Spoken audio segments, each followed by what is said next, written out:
Hey guys, R4kks here. Today on the How to Do More Damage series, we're on episode 13, more flak non-gun stuff.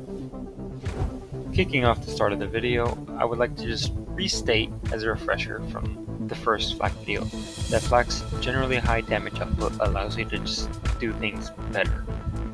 And so here's the main part of the formula, cutting out all the stuff that's small, and here are the main skills that are feeding into your damage. On top of Grim Harvest, I'm mentioning skill damage because of the Rakks. The Rakks can do a lot of heavy lifting in your build, even if they're not always necessarily the primary source of your damage. Now, the Rakks get most of their damage from being splash skill damage. That means they get warrior splash boosts and obviously 31 times mayhem stealing alongside stuff like Grim Harvest, but they are not able to crit. ASC 50s on them can, but then they're not skill damage anymore. That portion is bullet damage. They do not have an active duration. They simply just have start, end, and are pretty quick. Now, as a caveat, for raw rack damage, the Rakk Attack doesn't help for single target damage. The split Rakks never come back to the initial target. And also, I want to get this straight, Rakks are not grenade damage. The wiki is horrible. Never use the wiki. I don't know why it says that still, or even if it does, because I don't check. And they have a low cooldown and a pretty quick animation, meaning that a big part of the rack damage just comes from uptime and having them out all the time. And obviously the Peregrine class mod is a copy of your grenade mod, as if you threw it, alongside a bug that makes it explode multiple times. That's besides the point, so now you know where a big part of their damage comes from. So showing what the Rakks can do with just, say, the Rakk Attack on their own. And I'm using a Revolter to boost them, and a Hunter Seeker for cooldown. I'm at the Malawan takedown, and here you can see that the Rakks are pretty spammable on their own. By themselves, especially because I'm using U-Rad, they are able to clear entire areas with the Rakk Attack. It's now a lot of damage. I don't really have anything to say, I just kind of want to show you that they are able to clear rooms even just by themselves.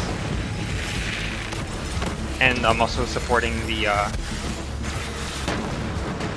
their damage with E-Rad from the Hunter Seeker. And the Hunter Seeker is giving me the cooldown, all that, and some extra damage, and it does end up being that Rakks are outperformed by the Hunter Seeker.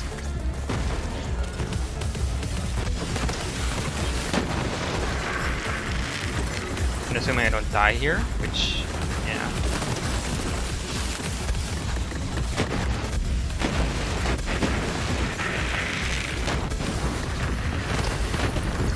Yeah, no Novas needed, they just do. Now, you might be using your noggin, thinking, if the Rakks are so good, what are we spamming with them? You know, why? What are they doing?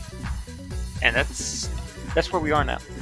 And first I want to start with the top Peregrine grenades. These are grenades that you really want to be throwing right at the enemy. And they're the Stickies, Epicenter, Gas Call, Fish Slap, Lightspeed, Whispering Ice, and the Hex for some lower content. These grenades just dominate the game anyway, especially these Stickies, Gas Call, and Fish Slap. They are kind of just the best grenades overall, sometimes a Lightspeed too.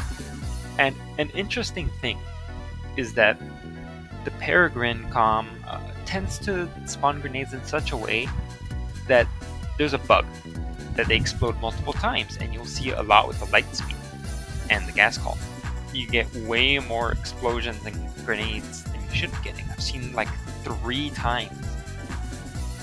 3 explosions, 3 sets of Lightspeed Merbs, all that. And besides that, the Revolter for free. But the thing is that compared to what you're doing, the Revolter is mid. The Revolter is not good. Like, when we're getting to this, forget the Revolter. It is not good. Obviously, ASC annoyance for more of a supporting build, but again, not that important. The add grenade annoyance is pretty important though.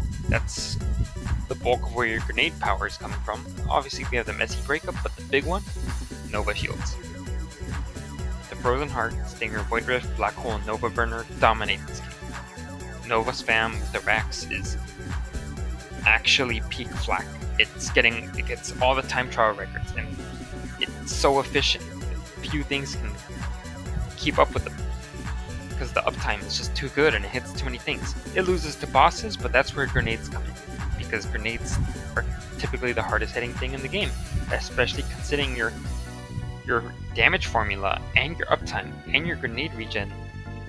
You just have no holes in your game plan. You're set. So here I'm just using a torch for fun. It's probably not as good as stuff like the Nova Burner, especially the Stinger, Frozen Heart, the Void Rift, and the Black Hole, but I'll just use all of these in this video and just show you a little bit, clips at the end of the other Nova shields, how they do. But you'll be able to see us once I get some Hunter Seekers out, that you die.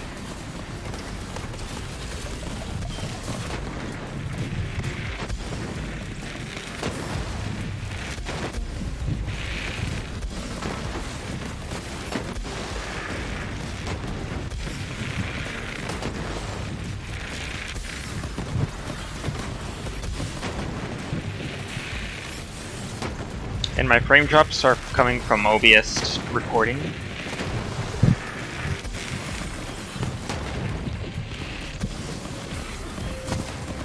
So this is not as strong as some of the other shields, because it's, well, missing. But once I get to the Guardian part, you'll see. You'll see what I mean.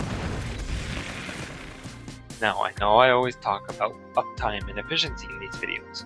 What good is it to do a bazillion, jarillion damage if you can't even get it out? Especially with how much emphasis I put on the Rakks. Well, the good news is you're playing Flak, so you just have the best cooldown in the game. And to start off, I would like to talk about head count. Head count does not have a delay between procs, so a raw volume of critical hits should be able to fill up your action skill meter basically instantly. And it's boostable by the Rakk Pack, so that happens more often. Eager to Impress is another just flat time off cooldown that happens on kill. So if you're really efficient with your damage, hitting the entire room, killing them in one Rakk use, you can pretty much refund your Rakk cooldown. Accelerate is free, it's extra 1 charge, a little bit of cooldown speed, and Megavore can proc head count. And the Hunter Seeker can Megavore alongside just flat out TPSing the Rakk. So that's great with the Rakk Pack. And you can also use that with like a Monarch or something with a lot of pellets and just fill up your action skill pretty much instantly. And I have also heard that it procs on ASC 50s. ASC 50s can Megavore and crit and stuff. I've never been able to measure that for sure, but thank you for testing. And also just killing the enemies instantly, you're not going to be getting hit, which means you're going to have topped off for 200% cooldown rate. And as long as you don't like mess up and have a little tickle damage, then you should be fine. And you should just have a ton of cooldown speed all the time.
So I had this planned, but I did not get to talk about Gamaverse this episode. It is 11 PM.